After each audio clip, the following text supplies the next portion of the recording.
Welcome to the Calling All Creeps podcast. My name is Bryce. And I'm Nathan. And to Nathan... And Nathan, what are we going to be talking about tonight? Well, Bryce, tonight I've got a relatively darker and more brooding, but still fairly whimsical smile on my face because we are talking about one of my favorite blood-spattered Halloween season standards, and that is Sweeney Todd, the demon barber of Fleet Street. That is right. And this is a beautiful and beautifully violent horror musical film directed by Tim Burton. Oh, look, another Tim Burton movie. So soon? Well, as I may as well point out, Bryce and I tend to trade back and forth on choosing which subjects to talk about one week after the next, and as I'm the resident Tim Burton freak of the outfit, it was inevitable that we find ourselves back in Tim Burton land once again. So soon. Yeah, again, another Tim Burton film, and this is one of the few I do really... I enjoy this film. And that's so interesting to me. That surprises me that you like this, and we'll get into the whys of everything more later. But this film, Bryce, contains a lot of stuff that you might describe as creepy, which tends to be your number one criticism of Tim Burton. And this movie is an out-and-out horror film. It's really a very creepy and disturbing film. So it'll be fun to pick your brain about it later. Yeah, it doesn't. Yeah, it's very. I don't think it gives off the creepy effect that Tim Burton puts into his other films as much as it is like a straight horror gore film. But yeah, and it surprises me too about this film is because I hate musicals, I hate gore, and I hate Tim Burton. But I really do like gothic films, and this is top tier for that. Yeah, I mean, if you like gothic shit, then, I mean, Tim Burton's got a whole smorgasbord of gothic shits for you, and this is really beautiful to look at and beautiful to listen to. But this movie is an interesting one in the context of Tim Burton's career, in that it is actually fairly dark and horrific in ways that, frankly, most of his movies are not, because despite the fact that Burton obviously loves and reveres the gothic horror genre, I wouldn't say that most of his films are actually horror films. They tend to be more family-friendly, funny enough. If you think about it, Edward Scissorhands, Beetlejuice, Nightmare Before Christmas, Corpse Bride, etc. These are all films that you could conceivably show to your grandma. They're a bit creepy, yes, and they have their dark and morbid themes, but I wouldn't call these horror films.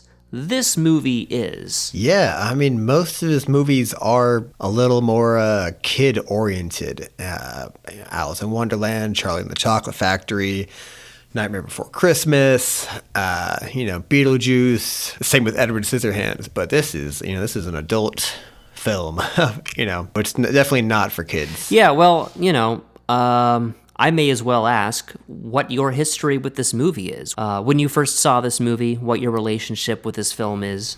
I probably saw it when it first came out. I don't remember if I saw it in theaters or if we rented it or bought it, or I'm not very sure. But I remember watching it, and again, I didn't know it was a Tim Burton film until the past few years. Or else I might not have ever watched it. But I remember watching. I remember when it first starts out with like the blood draining in like the beginning of the movie, and I was like, oh, okay, I'm not gonna like this one bit because I just don't do the gore, gushing blood stuff personally. You're a bit squeamish. You're a bit squeamish with blood and guts. Is that it? Yeah, as much as like I don't know. In a way, like blood in real life doesn't bother me. I think blood and gore on TV bothers me more than real life. But yeah, but again, like I remember watching it and I remember being like, this is really gory. And then they start singing, and I was like, oh, I had no idea this was a fucking musical. I hate musicals. And every time a song comes on, I just go, ugh, I kind of blank out. But I thought the story was so good that at the end of it, I was like, oh man, like, I can't believe I liked that. And so, it's something I watch occasionally. And so I don't have, nothing huge, no huge story or anything like that, but I do like it. Interesting. Well, my history with it is also pretty simple. Do you remember Liberty Hall in Lawrence, the video rental store? Oh, yeah. Yeah, so I remember seeing the DVD for this movie on the shelves at Liberty Hall and being sort of fascinated by it. And I was a young child at the time and may have been too young still, I guess, but I remember the cover and knowing that it was a Tim Burton movie, but not knowing much else about it beyond that. My dad told me that it was a musical, which I thought was odd because my idea of musicals came from basically Disney movies or old Hollywood. I thought musicals were like these cringy, cheesy groan fests and that was it. But I was very much wrong. It's funny also that you mentioned you didn't know it was a musical when you sat down to watch it, because that seems to be a common issue with a lot of people, that this film wasn't marketed very accurately, wasn't sold as a musical quite so much. It was advertised as a horror film, which it is, but a lot of people going to the theater to see this film for the first time were surprised and disappointed to find out that it was a musical. And so that created some controversy at the time. I can understand that. I mean, again, I felt exactly the same way. I was pretty blindsided by it being a musical. You knew it was going to be a horror film, and then they started singing. And I just remember being thrown off. I was like, what the hell? I'm trying to think if there's any musical that I like. I like Grease. Of course. Grease is really good. Well, I didn't actually get around to seeing Sweeney Todd until I was like an adult, early 20s, I think.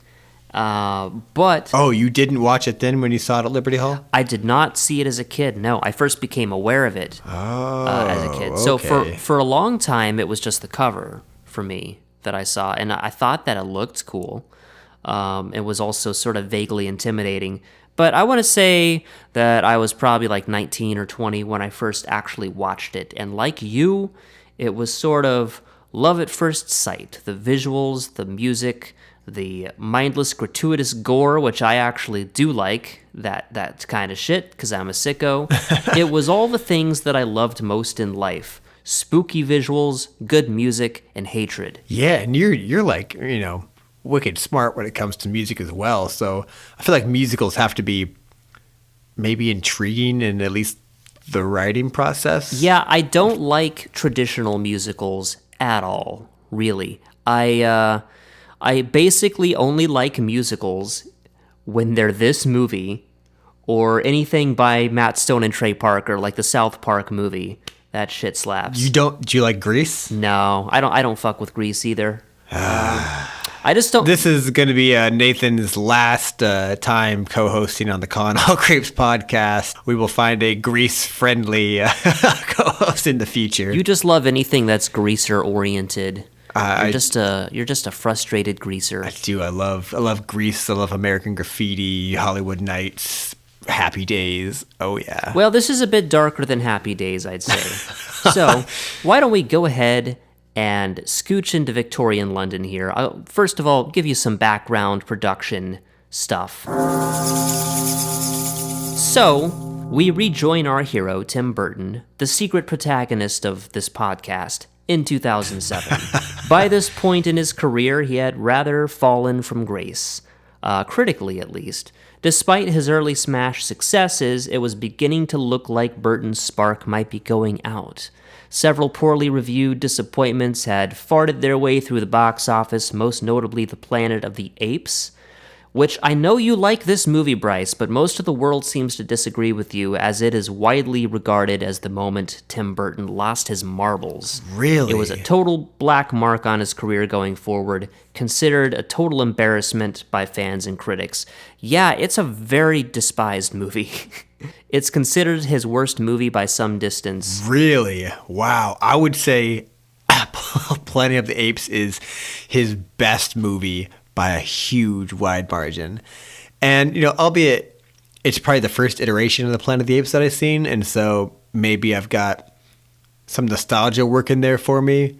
But man, I don't know. I think it's really good. I can see it being disappointing as a Tim Burton fan. Like if you were a Tim Burton fan and you went into it and it was what it was, I could see you being like, this isn't very Tim Burton of you, and being disappointed that way. But as a Planet of the Apes fan, and never in a million years would have guessed this was a Tim Burton film. I think it's great. Yeah, I think it's fun too. This is what kind of annoys me about Tim Burton discourse is like people complain constantly about the fact that he always does the same thing over and over again, supposedly. And then when he does something different, like the Planet of the Apes, people get pissed off that it's not like every other Tim Burton movie. He just can't do anything right. It's a classic case of being an artist, man. It sucks if it's different. It sucks if it's the same. I don't know. I feel like we're just uniquely obsessed with...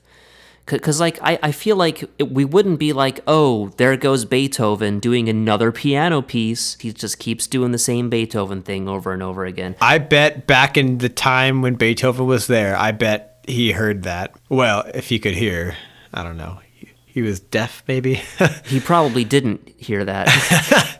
I think it's perfectly acceptable for an artist to have a style, to have a thing that they're good at, that they do because they like doing that thing. I don't think everything needs to be clever all the time. Yeah. And again, I'm sure you and I fall into the same sort of thing. I'm sure it's just pretty human to have expectations that the artist is unaware of and couldn't care less what you think he should do next or how it should be. By this point but by 2007, Tim Burton seemed to have entered the not really giving a fuck what people think phase of his life, where going forward, he would do pretty much whatever he wanted all the time with little regard to optics.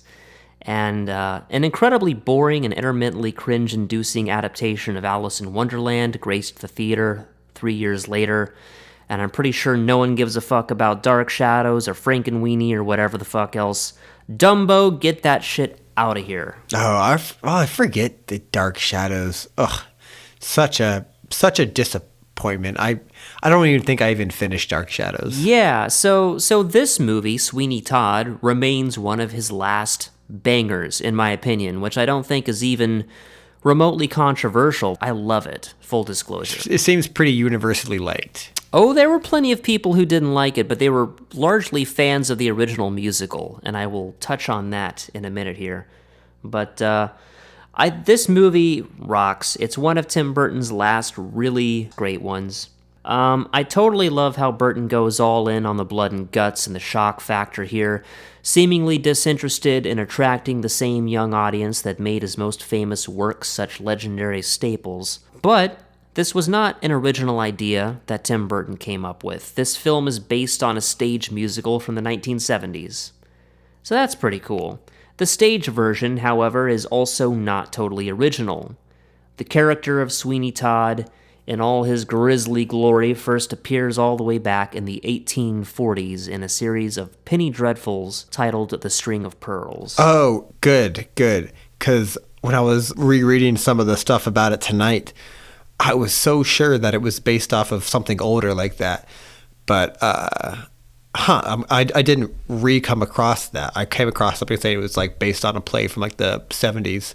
And I was like, man, I could have swore it had older origins. Okay, I'm glad you reconfirmed that in my brain. That's awesome. In fact, the character of Sweeney Todd might actually be much older than even the Penny Dreadfuls, which were drawing on kind of old popular tropes and urban legends and things like that about evil barbers chopping people up. I've actually read some of these Penny Dreadfuls with Sweeney Todd in them, and they are a ton of fun. Penny Dreadfuls, for anyone who doesn't know, they're basically just short serialized fiction stories that would be sold weekly for a penny a pop. It was like the popular pulp fiction of the day. Reading them is interesting because although they are clearly old, they lack a lot of the dense floweriness that makes so much Victorian literature impenetrable for modern readers. Because these stories were for common folk and had no hope of ever being seen as legitimate literature, they are completely devoid of any pretension or any attempt at, literary sophistication. Definitely recommend checking some of these stories out if you can. They're all free and public domain at this point, obviously. They're a lot of fun. They're easy to read for fiction so old. The character of Sweeney Todd is interestingly very much the same person that we get in this movie. All of the important building blocks are already right there in the original Penny Dreadful stories. Sweeney Todd as a murderous barber, slashing throats, Mrs. Lovett and her human meat pie business, it's all there. It's a very, very, very dark comedy, which is kind of fascinating to see such dark humor used in literature that's so old. It's gallows humor, basically. Yeah, gallows humor. I like that. I've never heard that term before. I've also never read the Penny Dreadfuls involving Sweeney Todd. I am going to absolutely read these after this episode. So, let's get into the cast just a little tiny bit. Speaking of these characters, we have Johnny Depp as Sweeney Todd, no surprise there, and I'm pretty sure this is where the jokes about Depp and Burton being butt buddies started. Also, we have Helena Bonham Carter as Nellie Lovett. Did you know that she and Burton got married for a while? I did, yeah. We also have Alan Rickman as Judge Turpin. So cool. The corrupt judge. Alan Rickman rocks in this role. He's probably delivering the best performance here out of anybody. Yeah, Alan Rickman is so awesome. Rip, rest in peace, Alan Rickman. But yeah, no, you get the guy who plays Peter Pettigrew also in this, whose name I don't recall, unfortunately. But yeah, it's Severus Snape and Peter Pettigrew. You got two big Harry Potter characters right here. That was really fun when I first watched this. We also have Sacha Baron Cohen is in this too, which is fucking crazy. And some other people I don't really care about. So let's talk a little bit about the music, since it is such a huge part of this. The composer of the songs was a guy named Stephen Sondheim, I think that's how you say it, who also did the original stage production. And he's considered a huge deal in the American musical theater scene back in the day. He was hugely influential on musical theater. He wrote the songs for the stage play and was re-enlisted to work on this film as well. Plenty of changes were made. To be honest, I've never seen the play, and I don't really care to. This movie is Sweeney Todd as far as I'm concerned. Oh, I was just going to ask you. Yeah, never saw the play. I don't really care about plays or, stage musicals or anything like that. Yeah, I saw one play recently that might have sparked my interest in possibly seeing more in the future. But it was a comedy. A comedy I can see. Yeah. See, I went to see it and I was just like, oh, great, a play. I've seen like some plays, anywhere from some grade schoolers play up to, a higher production play, and they're about the same quality no matter what. Plays just kind of, I think it's just got to be your thing. I like this movie, but I wouldn't go see the play. You probably couldn't pay me to go see the play. Yeah, well, and this movie seems to have no involvement from our boy Danny Elfman, which, could that be the movie's one major flaw? Perhaps. Yes. Yep. Well, God, I can't see him fitting in this necessarily, but no matter what, I'm going to be missing Danny Elfman a little bit in a Burton film. They could have had him come in just to, do some score between the songs, I guess. Anyway, whatever. He probably had better things to do, I guess. If he wasn't going to be writing the songs, then, But the score is great. But with all that being said, let's slash our blades into the throat of the hapless screaming victim that is this movie's plot. Let's do it. All right. So where do we start out in this film, Nathan? We start out at your mom's house. Just kidding. That's a little joke right there. We like to get crazy here on the Calling All Creeps podcast. So the first thing we hear is a huge blaring pipe organ over the DreamWorks logo, and man, that shit is glorious. We find ourselves hovering over a dingy, beautifully rustic-looking stretch of Victorian cityscape. Into the window of the barbershop we go, and as the credits play out, we see some sick-looking shots of blood trickling down furniture and gears, and also, not to poke fun, but there's some hilariously bad 2000 CGI during the opening credits, which I feel like I've heard people complain about the old CGI and the unnecessary shots of the camera gliding over the city. I like that shit. I think it's fun. Yeah, I never understand people being like, oh, I can't. I meet people sometimes that can't watch movies that are not even that old, especially not even older. And a lot of people complain like, "Oh, the CGI sucks. I just can't even watch it." I don't understand that opinion, I guess. I don't know. Don't get me started on that subject. Oof. Yeah, and I met someone who said they couldn't watch movies from the 90s. They were like, I can't even stand to watch that shit. And I was like, what? And they were like, it's so bad. And I'm like, you're just gonna ditch tons of great films because of the CGI or like how the camera works? I don't know. Weird. That's called a lack of media literacy. Yeah, but probably the CGI probably does look pretty bad here. But, I digress. So anyway, a ship pulls into London Harbor, and we see Sweeney Todd himself, played by Johnny Depp, with his young companion, Anthony Hope. They sing a song about being in London and being sad, I guess. This movie is very emo. Basically, Sweeney hates London because he views it as a cruel and dirty and full of humans, and humans suck. And he's also just a nihilist, man. He believes in nothing. Sweeney's companion, Anthony, asks him why he's acting like a weird sourpuss, and he explains that long ago there was a barber and his wife living happily with their kid in London. The barber being himself, of course.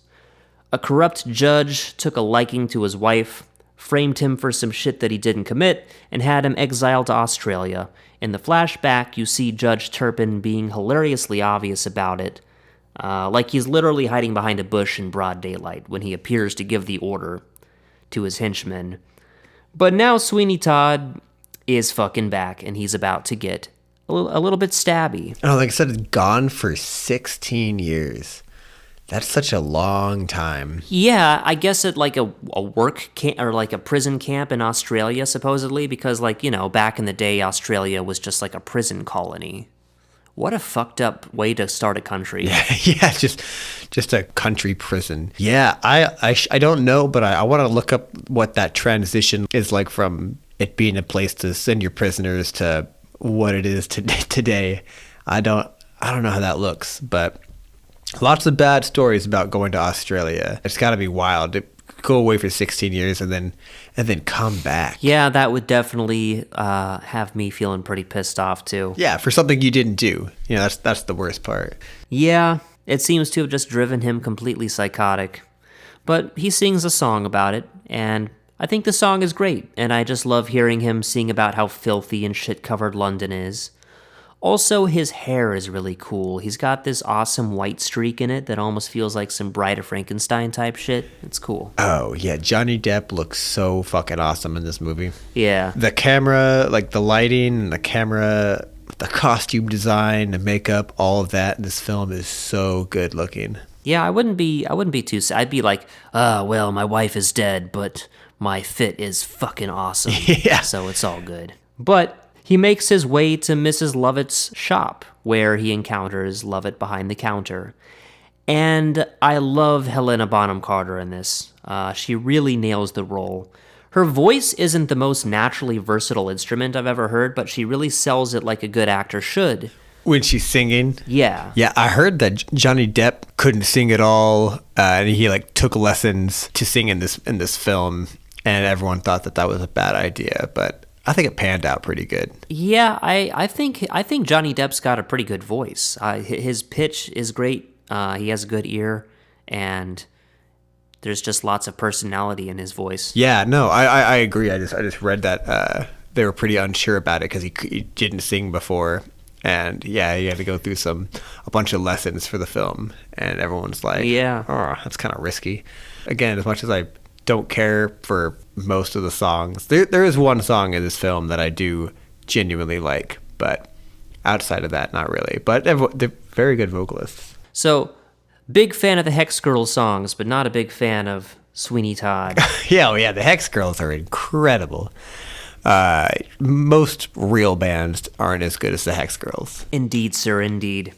Well, Helena Bonham Carter has a pretty good voice, all things considered. Does a pretty good job with the singing. Do you like her as an actress? Oh, yeah, I think she's great. I've liked her in everything I've seen her in. Really? I think it's one of those things where she's very talented at what she does, but maybe it's just the fact I don't think she plays characters that I like. So I just generally can't stand anything with this woman in it. But I don't think it's because she's a bad actress at all. I think she is a very good actress and just plays characters I can't stand. You've never seen Fight Club? Is she in Fight Club? Yeah, dude. She's like... I've seen Fight Club once. Fight Club seems like a movie you would be into. I don't know. But again, sometimes it's hard to predict what you are going to like or not like. I feel like Fight Club is sort of up your alley, and she is in that. I liked Fight Club. I wish I'd seen it more than once, honestly. But I don't like her in Harry Potter. I don't like her in this movie. I don't like her in that Alice in Wonderland movie. I'm trying to think of what else I've seen her in, but I don't think she's a bad actress at all. Like no shade to Helena Bonham Carter, but yeah, I just usually who they cast her as, like I just cannot stand. Well, what do you think about her performance in this film as this character? Again, no, I think she plays the character super great, but I cannot stand the character, and so I hate her. I guess I hate the character. So I don't hate the actress necessarily, but I think she plays the character very well. Okay, so you're not a fan of Mrs. Lovett in this movie? No, I don't. No, okay. I don't like any character in this movie besides Sweeney Todd. Alan Rickman's. Well, interesting. Just Alan Rickman to me. I don't know. Well, the plot thickens. It's for me to pick your brain later about what you did like about this movie, because to me this is like one of the best things about it is her performance as this character. Providing some kind of emotional center for the film that isn't just darkness and violence and rage. Right. Honestly, the most different thing about tonight versus any other time I've seen this film is I've only just watched it and I've never like read about it, and so when researching for it, there's so much story, which is the reason I can't stand musicals. There's so much story in the songs, and as soon as they start singing, I just immediately tune out and I go, oh, I don't want to hear this. And so I've missed so much of the story until tonight. Like I was reading it and I was like, oh, I had no idea any of this stuff. And I'm like, well, they're probably singing this part, and I never listened to it. Yeah, well. In any case, I enjoy this first song that she sings, which is just about how bad her cooking is, which is... she sings a whole song about how shitty her pies are, which is terrible advertising, but that's what she does. Yeah, it's the worst pies in London. Yeah, which is a nice enough song. So she shows him around. They seem to know each other already. She recognizes him. As he sits down for a drink, she tells him about the fate of his wife. She was pursued, like I said, by this corrupt judge who invited her to his masquerade ball, supposedly to apologize for everything, but when she got there, he forced himself upon her, after which she apparently poisoned herself with arsenic, according to Mrs. Lovett. Yeah, it's pretty dark. He also adopted the daughter, Sweeney's daughter, that he had with his wife. So, Sweeney Todd, despite being named after a controversial movie star with huge knockers, is a very badass guy and swears revenge as Mr. Barker is dead now. I'm Todd, bitch. Yeah. This is one of those things, too, where it's gone for 16 years, and it's interesting the few amount of people that do recognize him a little bit. And you just got to wonder how much he's changed in that time. Like, how much do you think you've changed appearance-wise in 16 years?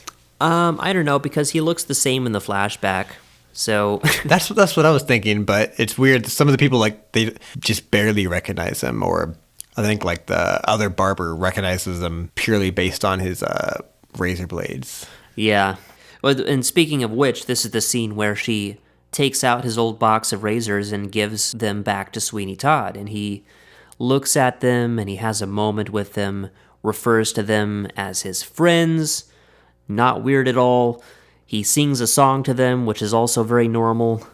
Another interesting character thing here, it's established that there's some sort of unrequited love thing with Mrs. Lovett. She's clearly very into him, loves his brooding style, thinks it's totally hot. Yeah, I was rooting for them until the twist. But have you ever gotten a shave with a straight razor? Oh, fuck that. Fuck that. Have you? No, I've never. But man, I think I would consider going to a professional barber to try it out. I've thought about trying it out myself, but it seems dangerous. Yeah, I mean, there's no point.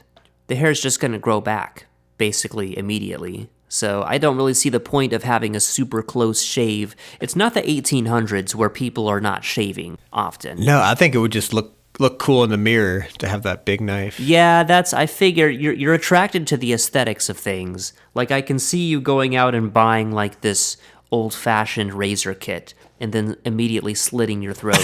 Yeah. So I would say stick to the Walmart razors. Yeah, no, I think I still have the same razor blade they sent me in the mail for, like, my 18th birthday. I think Gillette, like, sent me a razor, and I still have the same exact one. Obviously, you change the heads, but yeah, it works perfectly fine. It's great. So Anthony, Sweeney's sailing companion, becomes completely infatuated with a local girl named Joanna. The same Joanna who also happens to be Sweeney Todd's daughter, still living in Judge Turpin's mansion. Anthony sees her singing at a window, and it looks like he wants to make a move. There begins this kind of romantic thing between Anthony and Joanna. Oh, to fall in love with the girl singing from the window. Yeah, she's very romantic. Maybe the least interesting character in this movie. She's just kind of like I didn't really give a shit about any of the Anthony and Joanna stuff, to be honest. No. But there's this crazy old beggar lady who seems to be the eccentric of the neighborhood. More on her later. But she greets Anthony on the street and basically warns him not to fuck around with the blonde chick because that is Judge Turpin's house and that dude is fucked. So stay away from Joanna.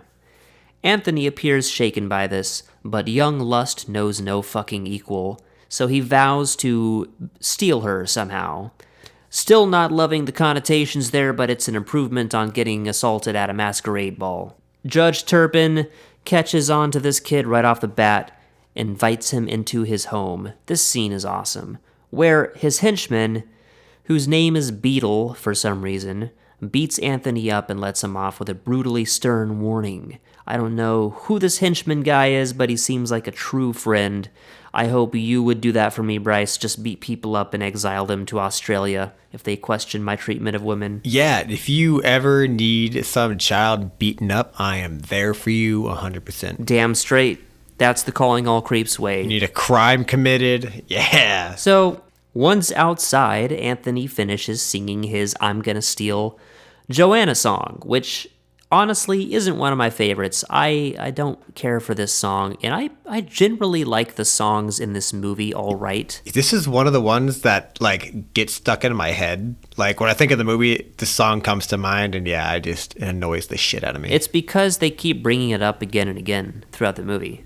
It just keeps singing her name. I'm like, It feels this song feels kind of try hard. It feels like a bit generic, I guess, just a bit unimaginative, and I feel like the composer needed things from this song that he wasn't getting out of it because he reprises it again and again, and it's a very important song in the story, and it's just not, so it needs to be really one of the good ones, but it kind of just isn't. So I guess I'm kind of realizing now as I'm talking about it that this is really my one major quibble with the film, is this whole Joanna shit.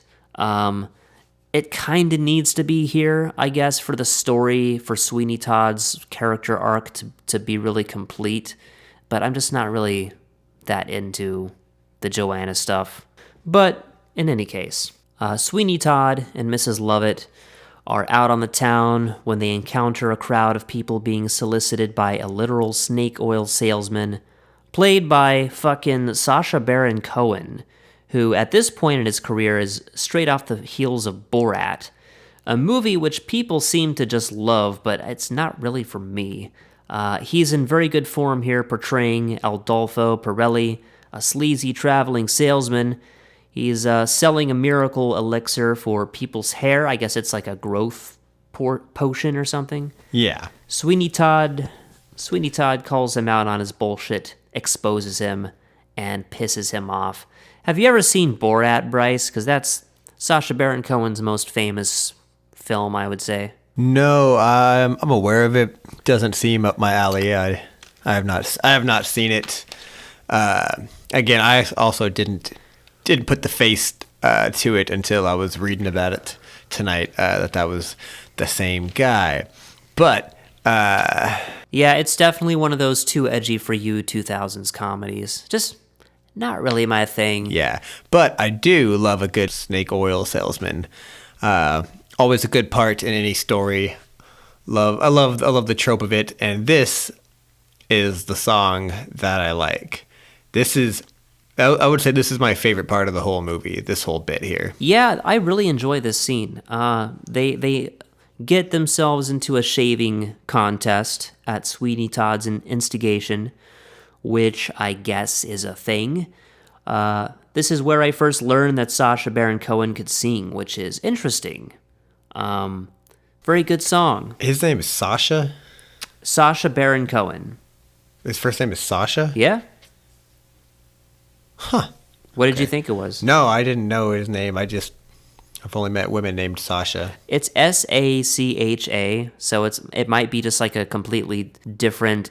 It might be like a different like culture that the name is from that is like different from the Sasha that we think of. But anyway. But let's not get past before we get into the contest here. Let's talk about that little kid song. Oh yeah. How often do you go through a year singing to yourself, "Ladies and gentlemen, please"? Because I do it way too often. Yeah. Yeah, Sacha Baron Cohen, this is like his thing, like playing exaggerated caricatures of, like, I don't know, just other nationalities. Oh, for sure, yeah. I think he's super well cast. Yeah, man, when he says, yeah, "Ladies and gentlemen, please," and then, of course, during the contest, "to shave the face," this is the only song I enjoy. I also like to, when I'm shaving or anything like that, but to shave the face, to cut the hair. Yeah, it cracks me up. Yeah, so, Sweeney Todd kicks his ass in the shaving contest, which is totally humiliating for the guy. But Sweeney Todd impresses a lot of people by doing so, and he gets some new customers for his barber trade, among whom Judge Turpin's henchman, Beetle. Todd sees an opportunity to get him in his doors and under his knife, and jumps at the opportunity to service him, promising to give Beetle the closest shaving you'll ever know, and is just very sinister and very sinister and obvious about it. He's basically like, "Yeah, come to my shop where I will kill you." He might as well just be saying that. The dude's just like, "Oh yeah, I think I will. I will be sure to come to your shop and get shaved by you very soon." And he suspects nothing. Man, I gotta love a good shaving bit. Boris Karloff does a bit where he's sort of murders someone with a very close shave. What movie is that? I can't even think off the top of my head. I'm not even sure if it's a film. It's at least a radio drama. But it also wrongfully spends time in prison and becomes a barber in prison and comes out years later, is unrecognized, and becomes very close to him enough to shave him. But to avoid going back to prison, the man's got a heart condition, and he's like threatening, like he's like, "Yeah, well, here's where I kill you," and pretty much pushes him into a heart attack. So doesn't actually slit his throat, but yeah, interesting. Well, we'll be talking about Frankenstein soon enough, I'm sure. The OG Frankenstein. But anyway, we get a nice little scene of Judge Turpin creeping on Joanna, just like spying on her through a hole in the door, which is very normal behavior that everybody does, I'm sure, as she sits at her window. Joanna sees Anthony down in the street below and throws him a key to the house. This is exciting, right? Risky love affairs, secret keys, very generous bosom shots filmed by a clearly very male cinematographer. What more could you ask for? It's just so Victorian. It is, but it's like faux Victorian. It's Tim Burton Victorian, which is the best kind. So, Sweeney Todd waits for Beetle. I still can't believe this guy's name is Beetle. That's just so weird. He waits for Beetle to show up to his barbershop so that he can fucking just, like, murder him, I guess. A week goes by, and the guy doesn't show up. Mrs. Lovett encourages him to stay chill and bide his time. Anthony barges in and starts spilling his beans to Sweeney Todd about his girl troubles, tells him about how he pines after this pretty blonde girl who seems to be under the watchful eye of, guess who? Judge Turpin. Obviously, this is a very interesting information to Sweeney, and quite the fucking coincidence, to be honest. It's a small world after all, I guess. Yeah, your buddy falls in love with your daughter. Yeah. So Mrs. Lovett tells Anthony to bring her. She's just like, you know what? Bring her here. So he runs off to go do that. Mrs. Lovett and Sweeney are a couple of sinister motherfuckers. She seems pretty on board with the murder stuff. We don't really know how far back this behavior goes because they know each other previously to Sweeney Todd's long exile. Yeah, I assume Pirelli might be the first one, and that was I feel like it was kind of like an off-the-hinge thing to do, and then you just kind of, once you start, you kind of fall into it, right? Yeah, I suppose so. She seems, in a way, nearly as psychopathic as he is, because she's kind of just like, oh yeah, all right, sure, we'll just kill people and bake them into pies. That's fine. She doesn't give him a whole lot of pushback. Yeah, no. First of all, she is just absolutely insane. Like, him, like, murdering someone is one thing, but her being like, yeah, no problem, which, again, you know, props to her being a true ride or die. You know, if you're going to fall in love with a guy and he murders people, I guess he might as well be into it. But, yeah, and then decides to feed them, because I guess they hate Londoners so much.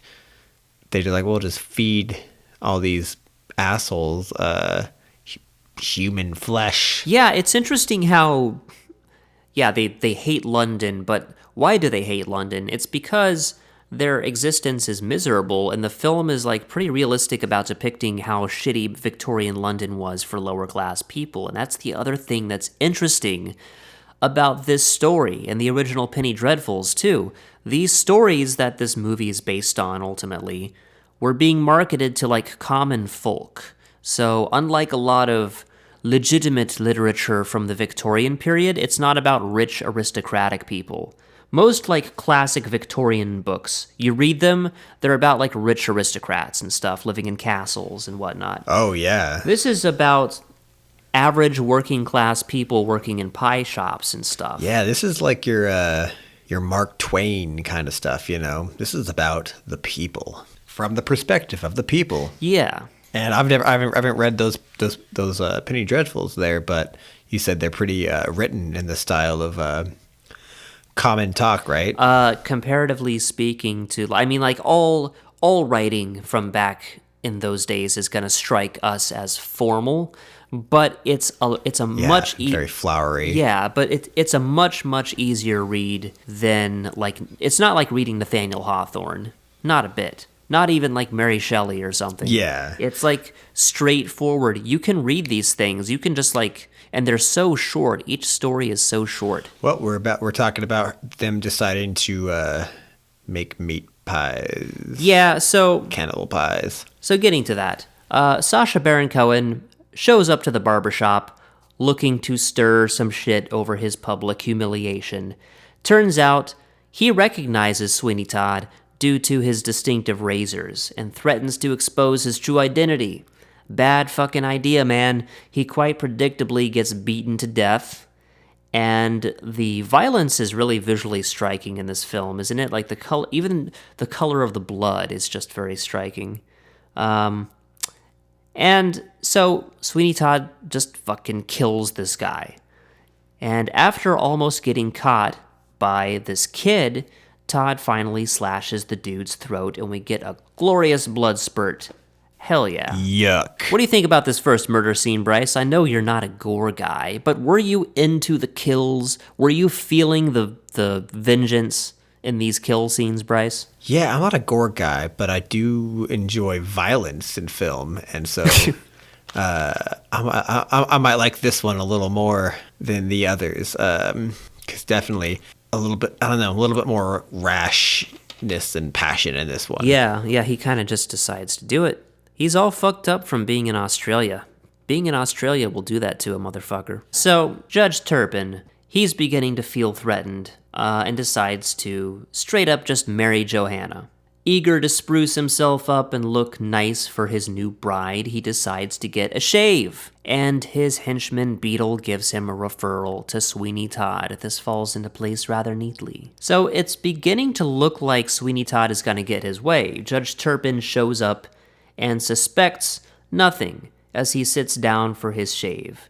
Beetle's referral is paid off. The two of these guys start singing a duet together as Todd prepares to kill him, which is very funny and upbeat. I also like this song too. Again, another just instance of how much he could possibly change in 16 years to where the judge doesn't recognize him. Like, this has got to be such an important guy. Like, he knows he specifically sent this man away, took his wife, and then also sort of owns his child. This guy's got to be on the mind a little bit. Yeah. Every day you see that kid, I mean, I don't know how you wouldn't know this is the guy, but on paper it sort of maybe can work because he's been gone for so long, so maybe he's got a beard now or something. But when you see the movie, it doesn't really make total sense that nobody recognizes him, but whatever, he looks fabulous. You wouldn't want to cover that face up in a beard now, would you? So Anthony spoils the plan like a total bitch.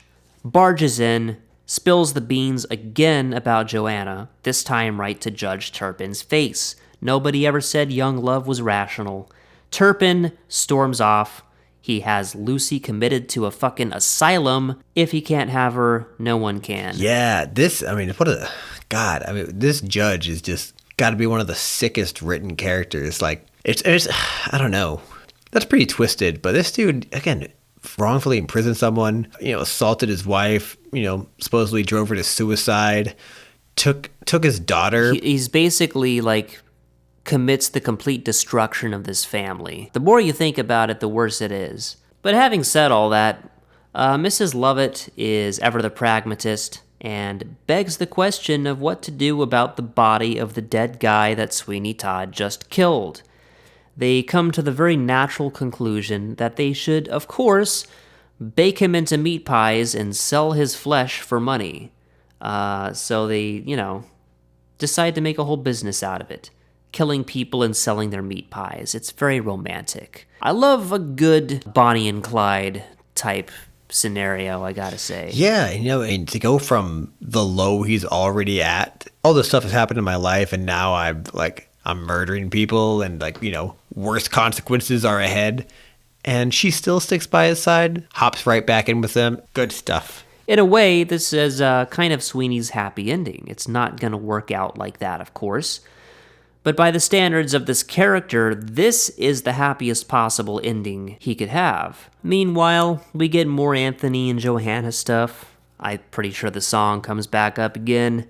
Whatever, but Anthony is still pining after Johanna and vows to rescue her from the asylum, and Mrs. Lovett has her own romantic aspirations with Sweeney, wanting to settle down with him as husband and wife. Again, it's kind of sad how she's the only person that cares about him, and he just can't bring himself to give in to that, and to any kind of happiness or peace. Todd isn't having it, of course. She offers him a relatively cozy future, and he rejects that future. Literally throws it in the fireplace, as we'll see. So the kid that works for them, Toby, seems to be catching on to the fact that Sweeney Todd is a little bit on the murdery side, maybe, or that something's wrong with him. Who knows how much he suspects. Yeah, and so Toby just came to... Was he adopted by her or something like that? Because he worked for Pirelli. In this time period, there's no child labor laws at all. So children this age are just fully working regular jobs. So it seems like, yeah, he worked for Pirelli. Pirelli dies, of course, and Mrs. Lovett takes in the boy. Mrs. Lovett just develops a fondness for this child. She has like a maternal instinct and takes this child in. So he just works for these guys now, I guess. Yeah, man, a lot of love coming out of this crazy woman. Yeah, right.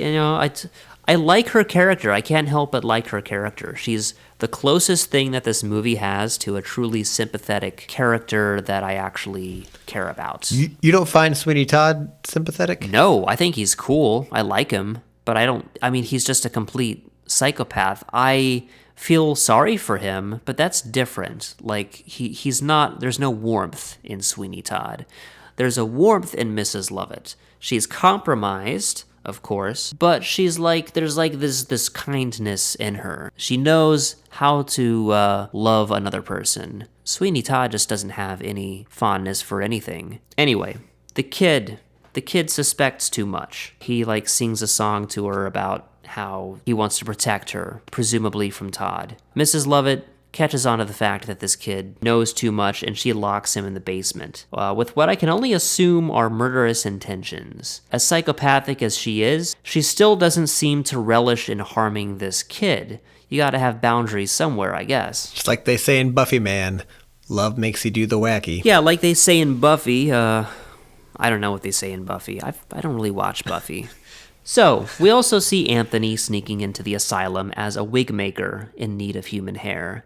And there he finds Joanna cowering in a filthy room, not unlike a prison, and he busts her out. I don't know how historically accurate this portrayal of the asylum is necessarily, but it is definitely a fact that insane asylums back in the day were very fucked up places. Mrs. Lovett lets Todd know about the situation with the kid. Before they can do anything about it, Beetle shows up. Judge Turpin's henchman, of course. People have started catching on to the putrid smell of burning flesh coming from their chimney. So Beetle comes to inspect the chimney because he, works for the city or whatever. He works for the judge. It's a thing he's responsible for, apparently. Yeah, isn't he like a cop or something? I guess so. Maybe they say it in the film explicitly. He works for the city in some capacity. I don't know that there's like an actual police force that exists at this time yet. But, he's a lawman, I guess, in some capacity. In the basement, Toby munches on a pie and discovers a fucking human toe inside the crust. Then he sees human remains, and then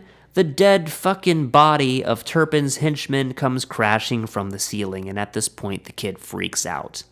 Todd just murders the shit out of this guy. Oh, we didn't bring up just how, honestly, pretty cool this chair he makes is. Oh yeah, the chair is pretty cool. That also, every iteration of the story has this chair with a trapdoor thing that he pushes people through, all the way back to the original Penny Dreadfuls. He went through the trouble. The guy should have been like an engineer or something, really. Love a good trapdoor, man. Sweeney Todd and Mrs. Lovett come down to the basement looking for the kid, and they find it empty. I love the fact that this movie is so incredibly dark that our protagonists, these are the heroes of our story, are now searching for a child that they intend to murder and bake into a pie to be devoured by others. And that's like the happy ending for these two. That's the best case scenario here. And then this is where his daughter comes and hides into his barbershop, right? Yeah, Sweeney Todd's daughter, dressed up as a little boy, not very convincingly. So this is clearly an adult woman, but she's dressed up as a little boy, and I guess people just buy it. Anthony brings Joanna to Todd's barbershop in disguise, right as all of this is going down. But there's no time for a heartwarming reuniting of father and daughter, because here comes the crazy lady that's been acting crazy the whole movie. She comes into the shop looking for Beetle and gets promptly fucking murdered, which will soon have massive consequences. Joanna decides to hide inside this chest that's in the room and presumably witnesses everything that follows. So then Judge Turpin shows up, and this is like one of those days where everybody's trying to get a hold of me while I'm at work. Turpin confronts Todd, asking about Joanna, who I guess he knows was brought here somehow. Todd calms him down and assures him that she'll be back to him soon, and talks him into getting a shave. Judge Turpin agrees to it. He sits down for his shave, and these two guys share yet another duet during the shave, and Todd reveals his true identity, killing Judge Turpin at last.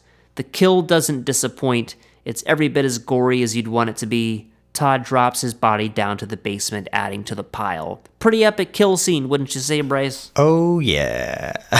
But thank God this guy is finally dead. Yeah, were you feeling squeamish at this kill? Yeah, I don't do the gore, but feeling very redeemed for Sweeney Todd here. I don't know. I'm just very glad that the judge is disposed of and that he got to do it. It's still good. Yeah, so things start to move very quickly at the end here. We are approaching the 2-hour mark in the film, and they start to rush things a little bit towards the end. It still works, but the pacing does get very quick here. A lot of things happen one after the other. So Todd finds Joanna in the chest. Again, not a heartwarming reunion because he doesn't know who she is yet. She saw everything, so it follows that he has to kill her because she's a witness. He's about to slash her throat when Mrs. Lovett cries out from the basement, and in a weird moment of mercy, Todd tells Joanna to forget his face and lets her go. Mrs. Lovett is in the basement dealing with Beetle, who is still in the process of dying from his wounds, and Sweeney Todd examines the body of the old beggar woman whose throat he just cut, and he realizes that she is none other than his long-lost wife, Lucy. God, this part fucking killed me. Ugh. Yeah? Did you see it coming? No, I don't think I did when I first saw it.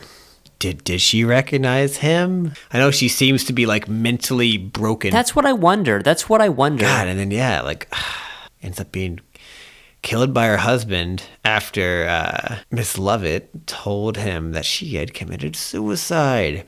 And now he finds her unsuicided and definitely murdered it. Yeah, this is not going to help Sweeney Todd's attitude one bit. I also did not see it coming. I think they do a pretty good job because they're going to pains to not show her face, and that could be very obvious. Maybe it's just that I'm dumb, but I did not see it coming whatsoever. And I wonder, she doesn't seem to recognize him. Or maybe she does. I don't know. I guess she's just crazy. I guess, who the fuck knows? That is something that I did wonder. God, I know. But it's absolutely tragic. Ugh. Yeah. I don't know. I feel like everything's going... I mean, nothing's good in the movie, but, as well as it can go, things are going swimmingly. Sweeney Todd and Miss Lovett are getting along. Sweeney's little buddy dude is falling in love with his daughter, and she's escaping the judge, and the judge is dead, and you're just oh, this is a lot of, goodish, and her meat pies are selling better than ever before. Everything is kind of working out for these guys, and then he kills his own wife on accident. Yeah, like I said, it's almost cute. If it wasn't for the murder and the human cannibalism, this would be almost cute. It's charming and domestic. They have a little family going. Yeah. This guy is just hit rock bottom, and he's on his way up in a really, really twisted way. And then just to hit an even deeper rock bottom. Oh, it kills me. Yeah, I found myself wishing. I wanted Todd to move towards the lights. I wanted him to accept Mrs. Lovett's affections. I wanted him to sort of let go a little bit of the past and have this happily ever after of killing people. You're committing lots of murders, but you're getting away with it because it's the fucking 1840s and forensic science doesn't exist. So you're basically getting away with it. Yeah, I can just imagine her sitting here being saying the Courage the Cowardly Dog line, oh, the things I do for love. Aw, shucks. Oh, there's another dead guy. Guess I better cook him too. And they've got the kid and stuff. But yeah, dude, it's just the whole thing with Sweeney Todd's wife is just very devastating twist. Yeah, because again, she takes on all the murders for him. She takes on the pie making for him. She takes on that kid out of get a maternal instinct, and then out of her love for him, decides to kill the kid, and then and obviously lied to him about his wife in her twisted love for him. Yeah, but I think it's easy to judge Mrs. Lovett's lying about the situation as selfish, and I guess she does act selfishly, but she's also kind of looking out for Todd. She wants him to just accept, you know what, man, she's gone. She might as well be dead. Maybe she is, maybe she's not. He just needs to let go of it so that he can move on. She wants Sweeney Todd to forget about all of this awful past and move on with her because she fucking loves him and shit. So, Sweeney Todd murders Mrs. Lovett, tosses her in the fire after luring her into a false sense of security, and a very gruesome on-screen death. This scene probably stands out to me more than any other scene in the whole film. Yeah, no, it's pretty intense. Getting burned to death, that's got to be like the worst way to die, I would figure. You think so? Worst? See, this is the age-old question. Like, would you rather drown or burn? Oh, I would rather. I assume you would say burn. I mean, you would say burning's worse. Oh yeah, burning is worse. Definitely, it's just so much more painful. Both are bad. You're not going to have a good time either way, but burning to death, that's just like, just singeing your finger on a candle hurts like shit. Okay, now like imagine that's all over your body. Yeah, I always say drowning would be worse just because I've been in more than my fair share of near drowning experiences, and I've never nearly burned to death. But the drowning, that's incredibly terrifying, and so I don't know. I'll have to burn to death and then come back and let you know which one I prefer. But I don't know, that or being buried alive. You think that would be worse? Being buried alive would also be pretty awful. You know what? It's like slowly starving to death. Yeah, I guess you might be right about that. Just because of the prolonged nature of it, getting burned would obviously hurt worse. Nothing could possibly be more painful than getting burned to death. But what about acid? Same thing, essentially. As far as... What about bleeding out? What if someone puts 10,000 small cuts all over your body and you slowly bleed out? Is that worse? It seems like that would just be horribly impractical for whoever's killing me. I don't know, dude. That's a whole Calling All Creeps episode on its own. Worst ways to die. Worst ways to die. I love it. And best ways to die. But yeah, no, man. He does this, great dance scene with her, pretends to forgive her for lying to him about his wife, and then, chucks her into the furnace, man. Yeah. So after burning Mrs. Lovett to death, he goes and mourns the loss of his long-lost wife whose throat he cut. I swear to God, this guy's history with women is worse than mine. But Toby the kid has been hiding this whole time, and he's the one who slits Sweeney Todd's throat. This fucking kid, dude, he's just like, he does not fuck around. He just comes out of nowhere and just cuts Sweeney Todd's throat, like no hesitation. The kid just goes for it. I know, and you get the impression that he's against the murder happening here, and I guess takes it upon himself to murder to stop the murders. Yeah, well, Sweeney Todd, what's interesting about how Sweeney Todd dies is that it feels like he kind of just lets it happen because his job is done, his revenge is complete, his arc is complete. Like, there's nowhere else for his story to go. It's time for him to die. So it felt to me like he just accepts it, right? He gives in to death. Yeah. Oh, I absolutely agree with that. To come back with, your idea of revenge, and then to get it, even after he got his revenge, he could keep his business, keep hanging out with Miss Lovett. There could be some sort of future there, but now the revenge is done and she's gone, and then to find the even sicker part of your life where you've murdered your own wife. There's There's no coming back from that. There's no reason to go on. No reason to go on at all. And because this movie is just so incredibly fucking dark, that's how it ends. We fade to black. He dies cradling his dead wife in his arms, and we fade out. And that's the last thing we see. That takes us out of Sweeney Todd, the demon barber of Fleet Street. I remember being a little misled by the title. I was hoping there were going to be real demons in this, but it's just the murderous barber of Fleet Street. Yeah. And then I wish there was more to find out about his daughter, but you do not get that. Yeah. She runs off with Anthony, I can only presume, and they have an incredibly uninteresting romance that I don't care about. That's kind of what I figure happens. Yeah, can you imagine? She watched her father murder people, and then probably had to come out of that box to find her father murdered, and her mother, who knows what she thought was her fate, to be also murdered, and then know she was murdered by her own father, and then her prisoner. Oh man, that kid's fucked up. She's fucked up for life. Yeah, dude.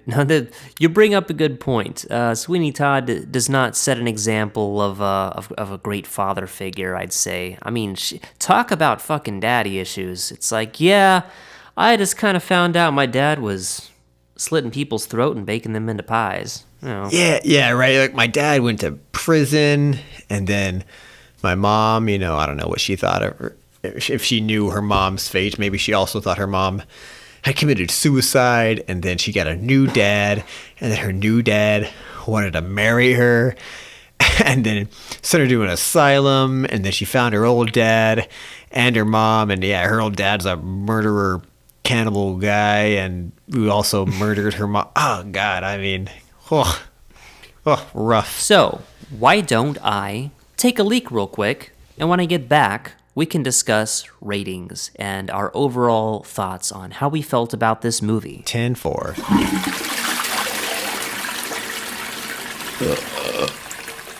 So anyways, Sweeney Todd, the fucking demon barber of Fleet Street. I've kind of already laid my cards on the table for how I feel about this film, but Bryce, after this most recent viewing, how do you feel about it? Has the way that you feel about it changed at all after watching it again tonight? Yes. I would say more from reading about it again, because I tuned the songs out, and so you really miss a lot of story there. And so upon reading about it, I gained a little bit more of what's going on, and that was very good. Yeah, so I would say I like it a lot. I don't think it's perfect. I've gone over some of the issues that I have with it, but I would not say that it's Tim Burton's best film. I wouldn't say that it's in his top 3, but it's still a movie that I have a lot of love for. It's a masterpiece of blood and guts and beautifully grotty visuals. Yeah, no, it's a great, tragic gothic tale. It's an incredibly tragic tale that's very beautifully shot, very good setting with very good actors, very good costumes. I love the story. It doesn't have any of Tim Burton's usual I guess, like I said, family-friendly flamboyance. There's no wacky characters going like, "Oh, I'm Mr. Spooky Man, kids." It's very straight-faced. It's very like, this is a serious fucking thing. Pirelli's a little silly. Yeah, well, that's because he's Sacha Baron Cohen, and he's just like... Right. Kind of an odd choice, but I do enjoy him in this. So, like, what keeps this movie from feeling too heavy and too depressing is like I say, the gallows humor throughout. This film has a little bit of a sense of humor about itself at the same time. As far as ratings go, I love this movie. I'm going to have to give it a straight up 8 out of 10 disembodied human skulls. I think it's great. I really enjoy seeing Tim Burton's take on a much darker story than his usual fare. It's pretty interesting to see where his mind goes when he's not trying to get a PG or a PG-13 rating. This film is beautiful and absolutely brutal, yet even with its overpowering darkness and brutality, it still has this Burton-esque sense of fun, of things being kind of fun and invigorating. So, yeah, 8 out of 10 disembodied human skulls, man.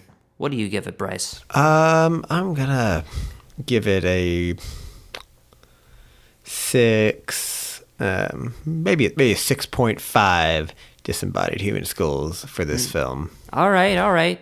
So, better than Edward Scissorhands, which, by the way, I'd like to think that this is what Edward does after his heartbreak in the last movie. Right. All right, 6.5 out of 10. That's respectable. I can respect it for sure. Yeah, I like it, but there's so many negatives to it that bring it down. But at the end of the day, it's such a strong story. There's a lot more good than bad, I think.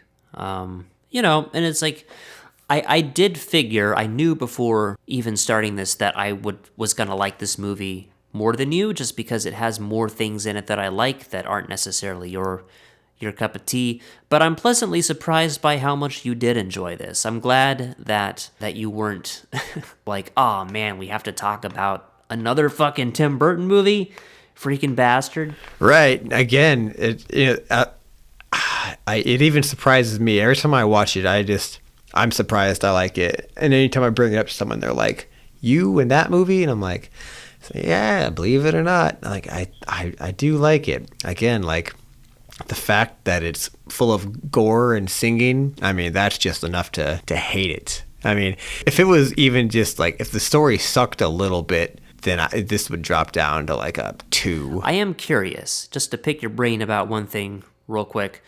Just out of curiosity, what is your... You don't like gore very much. You're a fan of horror, but you don't like gore. Is it just like a squeamishness? Is it a way that you've always felt? Or is it something you've thought about that much? What is it with gore? Yeah, I guess a squeamishness. Yeah, I feel a little like wah, and I turn away and I go, I don't want to see that.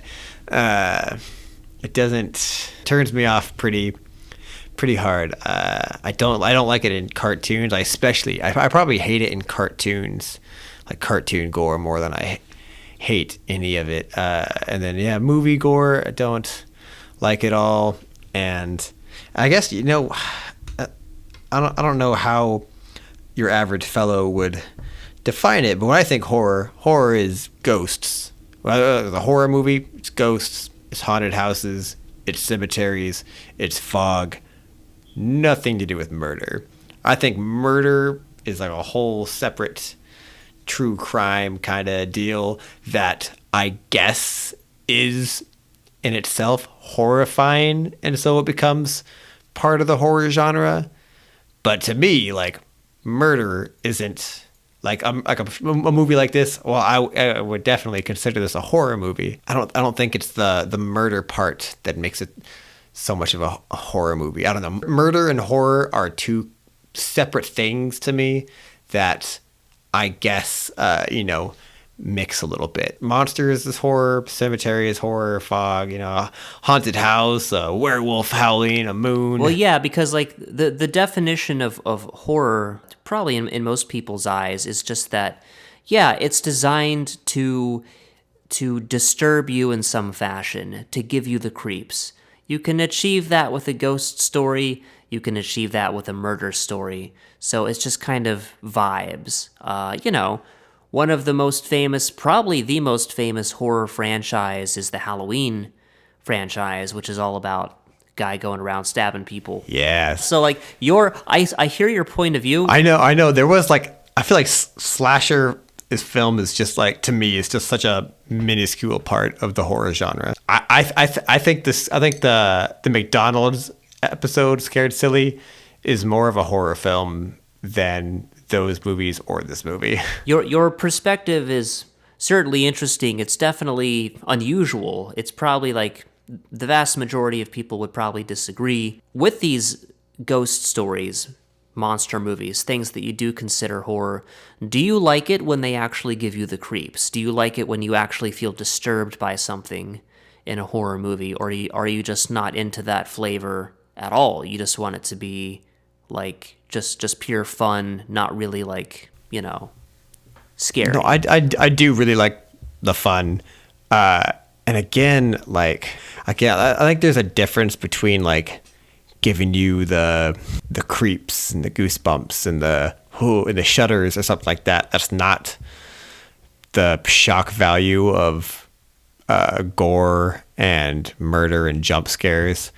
Like those are just like very generic. Like, oh wow, you're gonna murder somebody. Oh wow, that hasn't been done in every fucking thing ever. Well, that is a perfectly valid point of view, and I think as I'm doing this podcast, I'm gradually getting closer and closer to fully understanding your perspective on horror, because like I feel like this podcast is about spooky, fun Halloween stuff, but on another level, on a deeper level, this podcast is also kind of about me interviewing my friend and like doing a character study of Bryce. What makes Bryce tick? How does he think about things? That's kind of like the subtext of what this podcast is. No, yeah, it's super neat because, we've been friends for so long and we have so many of the same interests, but, we've talked about a lot of stuff, have a lot of long conversations, but it's good to have this dedicated conversation to this particular interest just to, it's so easy to say like, oh, you have like you and I with music. It's so easy to say, oh yeah, I love punk rock, and both you and I are huge punk rock fans. But when you go look at the details, we have, completely different tastes. And so it's neat to be like, oh yeah, you and I both love horror stuff. But when you get down to the details of it, it's pretty different. And so, yeah, it's neat.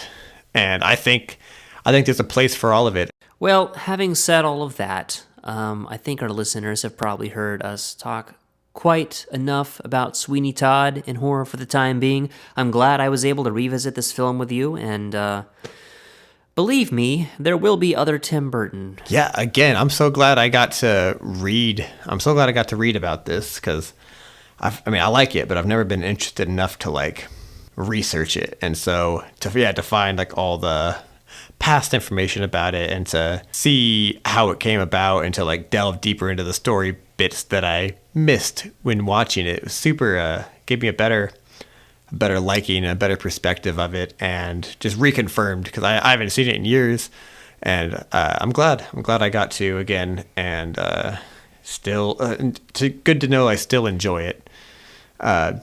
Fun fact, did you know that I think I was reading that Tim Burton was planning on making this in the 80s? No shit, I had no idea. Yeah, I was reading he initially wanted to make it back in the 80s when he first saw the stage production, but never got the chance until like 2006 or 7 or whatever. Huh. Well, I'm glad he waited. I'm glad he waited until his visual style had like fully matured into, because I think this movie was made at the perfect time. It's still on film, and it still has this really nice, slightly old school look about it, but also Tim Burton has really matured into his visual style. So it just looks fantastic. But, having said all that, Bryce, do you have any more closing comments to make about Sweeney Todd before we wrap this body in the body bag and put it away?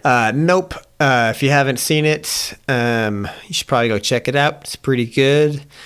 If you're feeling your chin like I am now, thinking you need a shave, this would be a good time to go get one.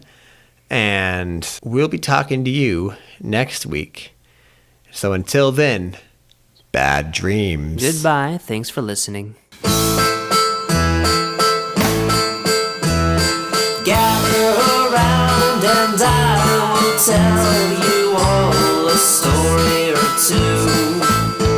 This life that we're living is passing fast. The curtains are closing on you. So fill up your goblets and lend me your ears to listen. Listen. Don't panic, here comes Father Death for his next due.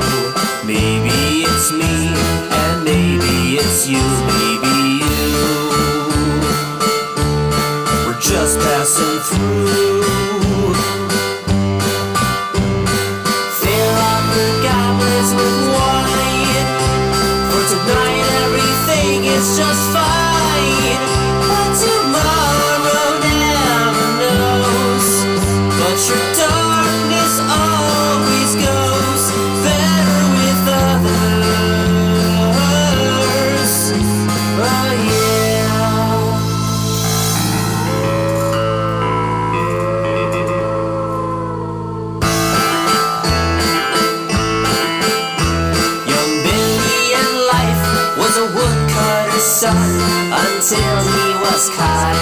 ablaze. And Sophie was a cotton gin worker who perished in a fire on her 7th birthday. We all have our stories to tell, though there's no one to listen. Listen. Oh, Father Death, claim your next due. The gateway to hell, it opens for you, only you. Just passing through.